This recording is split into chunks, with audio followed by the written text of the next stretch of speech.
In an era of great all-rounders, he was perhaps the greatest. He was a charismatic and inspiring leader. He is a tireless worker for charity and a champion of the poor and underprivileged. The Lion of Pakistan, Imran Khan, is one of ESPN's legends of cricket.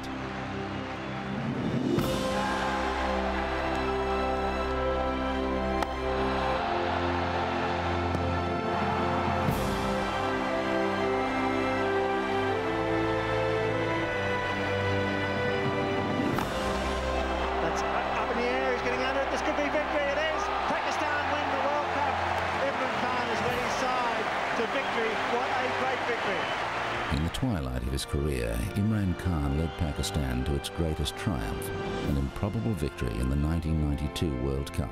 When Imran was captain, there was never any question of anyone else being in charge. And I think that, probably more than anything, is what won them that World Cup down in Australia. And more than anything, it's the thing that has put him on a bit of a pedestal in terms of Pakistan cricket. I mean, Imran Khan is right up there, considered to be the #1 man in Pakistan cricket. He was the only one who always would tell us in the team meeting that we are going to win it. He was there always encouraging us, even when we were losing, even when somebody was winning. You know, to keep that spirit going through when you're losing is important. I think he led simply outstandingly well in that World Cup. He's bowled him. He had a presence that managed to make Pakistan into world beaters, and that is the greatest thing that he ever achieved, was unity in the team that he captained. Danny Morrison round the wicket, digs it in short, and Imran's hammered him again.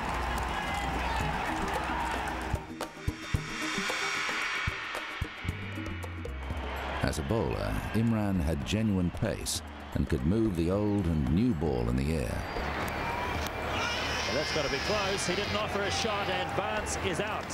Very highly talented, very skilled with the ball, and also very able with the bat. So a great all-rounder, one of the best of that time.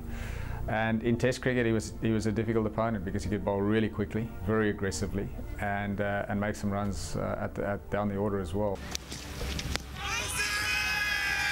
I thought he was somebody who introduced reverse swing and genuine pace. If you had a pace meter on Imran Khan, he would have been up around about 87, 88 miles an hour, which for a fellow with an action of economy, it was quite good. It's gone. Very positive, very aggressive. He hated to lose against any side. He wanted his team to perform like him, to behave like him, and that was to believe in the ability and believe that they can win against any side. So he was really, really tough on himself and on his team, and that's why Pakistan team has performed so well under him. Imran was a stylish, hard-hitting batsman with a sound, orthodox technique. Oh, pulled it away, beautiful shot. Imran Khan, I think towards the end of his career, realized that his pace was going down as a bowler and he had to contribute more as a batsman. And towards the end of his career, he became, I think, one of the better batsmen in the world, started batting at #3, #4.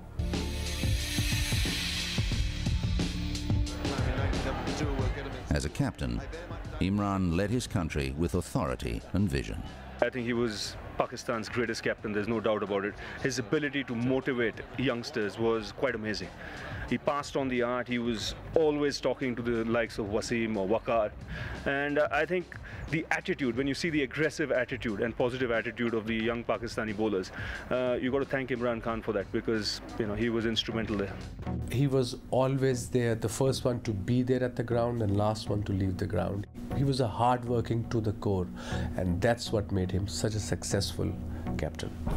Imran Khan was, for me, the greatest ever Pakistan captain, and he was the one who could ask or issue instructions and know that they were going to be obeyed. He's the only one I've known over the years who could do that. A wonderful cricketer as well. Drive, that's down the ground, that's knocked away by Campbell. They're going through the single, that's 100 for Imran. Well played, a superb captain's knock.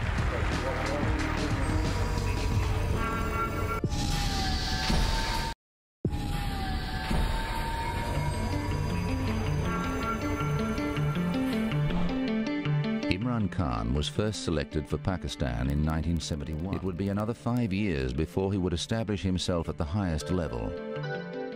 He was probably picked before his time. I think he was picked purely on a great talent, but a very undisciplined talent, who, when he was first selected, was really feeling his way in first-class cricket, let alone being thrown into Test cricket.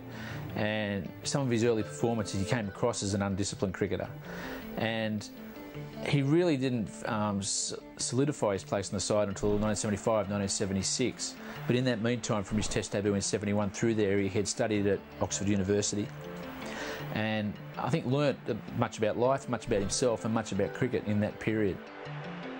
In 1976-77, Imran finally made an impact on Test cricket when he took 4 wickets in an innings and made a half-century against New Zealand. In Australia, later that season, he took 5 wickets in the second innings of the second Test. A week later, he took 12 wickets in Sydney. Probably his first great performance was in Sydney in 76-7, when he took 12 wickets. And that was the series that he sort of became an established Test cricketer. And his game evolved from there. Imran Khan was a fantastic cricketer, so he could lead from the front. He would never ask people to go out there to do things he couldn't do, or to tell people things that were impossible, because he knew he could do it. That means others could do it. Bat, ball, in the field, fantastic athlete. That series that he had against the West Indies was a tough series, because West Indies had an outstanding team. But because he believed, he made Pakistan believe. Yeah. After taking 25 wickets against the West Indies in the Caribbean, Imran joined World Series cricket. In the company of the world's finest fast men, he honed his bowling skills even further. For a budding fast bowler to be in an environment that also featured opponents such as Lilly and the great West Indies fast bowlers, Roberts, Holding, Garner. And he also had the good fortune, playing for the World 11 in World Series cricket, that he was playing with fast bowlers such as Mike Proctor. Well, I don't know whether I gave advice to Imran Khan or he gave me advice. It was really a matter of discussing the game of cricket. World Series cricket was a huge challenge. We were quite matey. We just discussed the pros and cons of being all-rounders. I think I must say whatever Pakistan cricket has done after Imran's retirement or Javed Miandad's retirement, those two main guys showed us that how to tackle the world, how to tackle the world cricket, and how to beat the world cricket against a lot of sides, even their home turfs. And I think that's the positive mark Imran left in me, in Waqar Younis, and in people like Umar Gul, people like Shoaib Akhtar, all these bowlers. And that's what we picked up from him. And I think we should thank Imran Khan to give us the good foundation how to be a great fast bowler. I would say that Imran was the one that I rated very highly. Penetrative new ball bowler. As a batsman, he could bat any sort of innings, where he could bat high in the order and play a very subdued sort of innings, or if necessary, take the attack to the bowler and change the course of the match. And of course, he fielded sort of okay, and he was a captain, and he was more consistent, I believe, than the rest of us. From 1979 to 1982, Imran was clearly Pakistan's chief strike bowler. Against Sri Lanka in 1982, he took 8 for 58 and 6 for 58. Still the best match statistics in Test history for a Pakistani bowler. In England in 1982, Imran Khan was a revelation. He had been a compromise choice as Pakistani captain, but he immediately showed his leadership qualities. The Lion of Pakistan was born. What he was able to bring was to a very kind of flamboyant Pakistani team, probably real discipline and edge to them, but allowing them to express their natural talent. Pakistan have not had a captain like Imran, you know, since he's finished, to be able to bring